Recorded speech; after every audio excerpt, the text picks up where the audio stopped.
Selamat malam Pak Umania. Selamat datang lagi di Midnight Live. Hari ini hari Kamis. Malam Jumat Kliwon. Katanya ada 3 tempat paling angker. Alas Roban, Alas Purwo. Yang ketiga, alasanmu. Yang terakhir tuh yang paling bikin merinding tuh.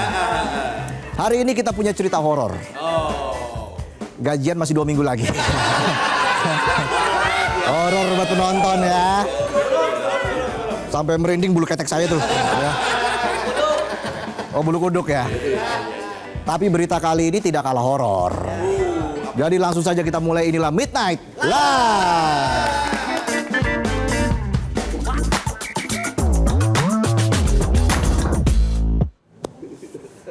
Berita malam ini kita bakal bahas soal mafia yang kerjaannya nyerobot tanah orang. Kalau di film mafia biasanya pakai jas hitam, kacamata hitam, bawa koper, pas dibuka isinya obat. Jualan obat ternyata, bukan mafia. Tapi kalau mafia tanah itu beda. Tampilannya mungkin biasa-biasa aja, tapi skillnya biasa di luar. Luar biasa. Mereka memang bukan avatar pengendali tanah, tapi bisa bikin tanah jadi pindah tangan tanpa pemiliknya tanda tangan. Mereka juga bisa bikin sertifikat berubah nama tanpa proses yang semestinya. Orang ganti nama aja biasanya bikin bubur merah, bubur putih. Nah, yang biasa di luar lagi, yang luar biasa lagi. Mereka bahkan bisa bertransaksi sama orang yang sudah meninggal. Tuh kan jadi mendinding saya tuh. Ya. Kalau dinding Pak Dinding dong ya. Lihat aja di bulu hidung saya sampai berdiri nih. Mana malam Jumat Kliwon lagi. Dan parahnya lagi, bukan cuma warga biasa yang bisa kena getah. Tapi juga mantan wakil presiden bisa ikut-ikutan susah gara-gara ulah mafia tanah. Kasus terbaru datang dari mantan wakil presiden Yusuf Kala yang marah setelah lahannya seluas hampir 16,5 hektar di kawasan elit Jalan Metro Tanjung Bunga, Makassar diklaim sama sebuah kelompok usaha dan menjadi objek sengketa. Kegaduhan masalah sengketa lahan ini bermula saat JK turun langsung ke lahannya di Tanjung Bunga pada 5 November lalu. JK datang karena dapat kabar ada aktivitas eksekusi pengosongan lahan dan pemagaran yang diduga sudah masuk ke area miliknya. Bayangin aja nih ya, lo punya tanah. Punya nggak sih lo tanah? Kalau nggak punya nggak bisa dibayangin dong. Ya kalau nggak punya tanah kita lanjut aja dah. Pemagaran itu disebut dilakukan sejak 27 September 2025. Perusahaan tersebut beralasan mereka punya dasar hukum dari perkara tahun 2000. Di mana mereka menang sidang melawan seorang pedagang ikan bernama Manyombalang Daeng Solong. Di depan wartawan JK bahkan bilang kalau kasus sengketa lahannya ini diduga dimainkan sama mafia tanah. Eksekusi lahan dilakukan secara tidak sah dan melanggar ketentuan Mahkamah Agung karena tidak dilakukan sesuai prosedur. Putusan dari pengadilan pun dinilai janggal dan gak relevan karena objek tanah yang diperkarakan gak jelas lokasinya. Selain itu figur Manyombalang tidak jelas keberadaannya. Misterius. Ada misterius, Mr. Crab, Mr. Aloy ada. Satu lagi, permisi Mister. Ada aja.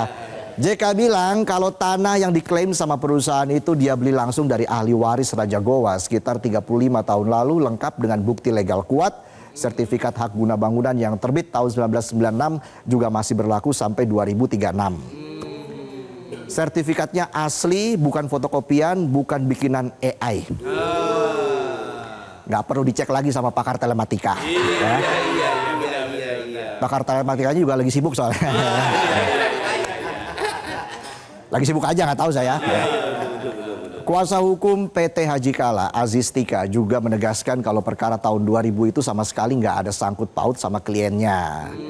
Aziz bilang yang digugat waktu itu bukan PT Haji Kala, melainkan individu. Bahkan sampai sekarang PT Haji Kala tidak pernah bersengketa tanah dengan perusahaan yang dimaksud di pengadilan.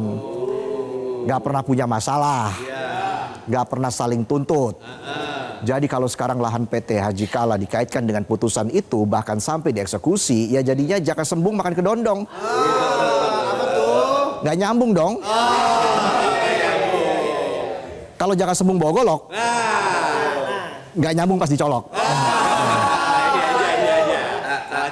Harusnya bawa charger bukan bawa golok. Kalau jaka sembung makan nasi, kenyang. Kalau jaka sembung makan cabai, wow. Masih ada lagi nih. Jaka sembung apa? Kalau jaka sembung naik sepeda, heboh. Balik lagi, Aziz juga bilang eksekusi itu cacat prosedur karena tidak ada constatering, tidak ada pengecekan fisik, tidak ada pengembalian batas, dan tidak ada pengukuran ulang. Ibarat mahasiswa yang ngaku-ngaku lulusan kampus ternama padahal boro-boro lulus, bikin skripsi aja kagak. Aziz nambahin kalau sengketa hukum yang dimenangkan perusahaan itu melibatkan pihak yang sudah meninggal dunia dan tidak pernah menguasai lahan yang kini dimiliki PT Haji Kala. Jadi eksekusi terhadap lahan milik JK dinilai sebagai pelanggaran hukum. Pernyataan Aziz sama kayak pernyataan Menteri ATR BPN Nusron Wahid yang bilang kalau sengketa ini sebenarnya konflik antara perusahaan dan pihak lain, bukan dengan PT Haji Kala. Lebih jauh Nusron bilang sejak lama memang ada dua hak dasar di tanah itu. Pertama, hak guna bangunan atau HGB atas nama PT Haji Kala yang terbit pada 1996 dan berlaku sampai 2036. Kedua, hak pengelolaan lahan atas nama PT GMTD yang berasal dari kebijakan Pemda Goa dan Makassar pada 1990-an. Selain itu, sengketa ini juga berkaitan dengan putusan Pengadilan Negeri Makassar dalam perkara antara PT GMTD melawan Manyombalang Daeng Solong yang digugat oleh Mulyono. Dalam gugatan tersebut, PT GMTD dinyatakan sebagai pihak yang menang. Tapi yang jadi masalah, perusahaan pemenang tiba-tiba melakukan eksekusi lahan tanpa melalui prosedur. Nusron pun kemudian mengirim surat ke PN Makassar untuk meminta kejelasan, tapi jawaban dari PN Makassar malah bikin Nusron Wahid gagal paham. Di surat balasannya ke Nusron, PN Makassar bilang kalau lahan milik JK tidak dieksekusi dan tidak dikonstatering. Yang bikin Nusron bingung kalau memang PN Makassar bilang lahan JK nggak dieksekusi, terus yang kemarin tanahnya dieksekusi punya siapa? Nah, iya, bikin bingung tuh. Karena data Kementerian ATR BPN justru menunjukkan kalau lahan seluas sekitar 16 hektar itu tercatat atas nama Yusuf Kala. Meskipun polemik sengketa lahan milik JK masih bergulir, tapi dari kasus tersebut meyakinkan kita bahwa mafia tanah bukan sekedar rumor, tapi beneran bisa bikin teror. Penonton juga bisa bikin teror. Teror dadar. Udah kayak mantan yang belum bisa move on. Suka neror. Kirim kata-kata.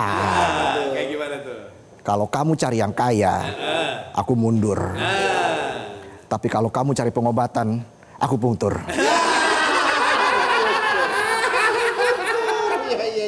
Kalau kamu cari yang mundur, susah. Itu bukan budaya pejabat kita.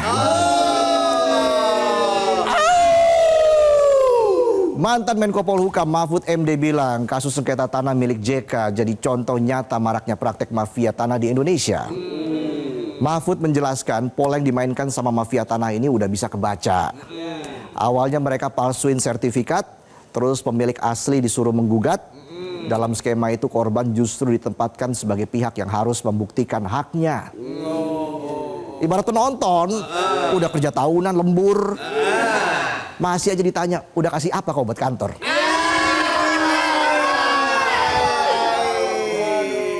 Jawab dong. Kasih apa? Kasih hahe aja. Mahfud MD nambahin, biasanya permainan kayak gini melibatkan jaringan kuat di pemerintahan dan pengadilan.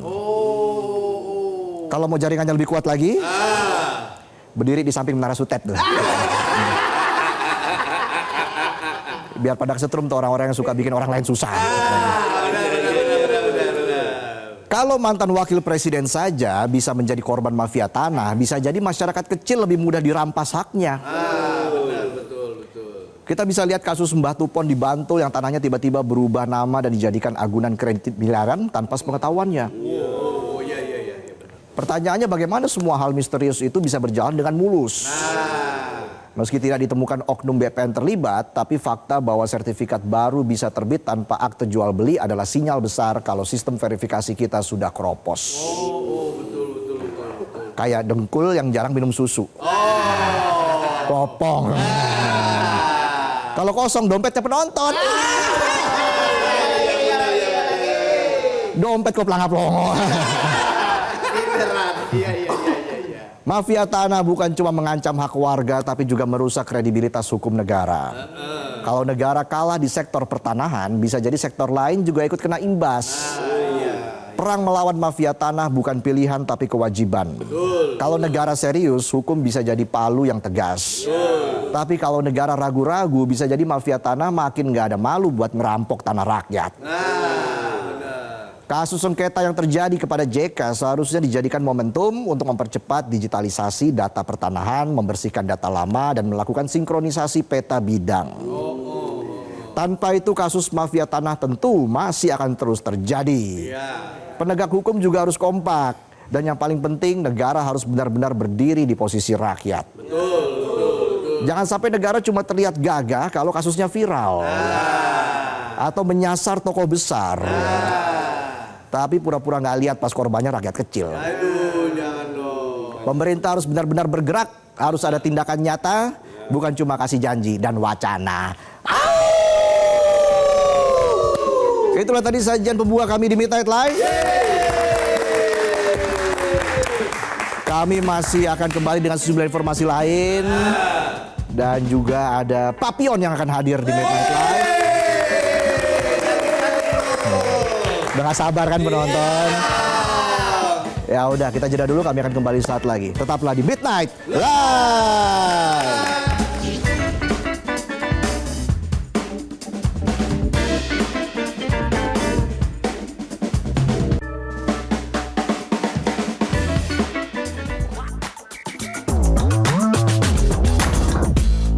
Jelajahi cara baru mendapatkan informasi. Download Metro TV Extend sekarang.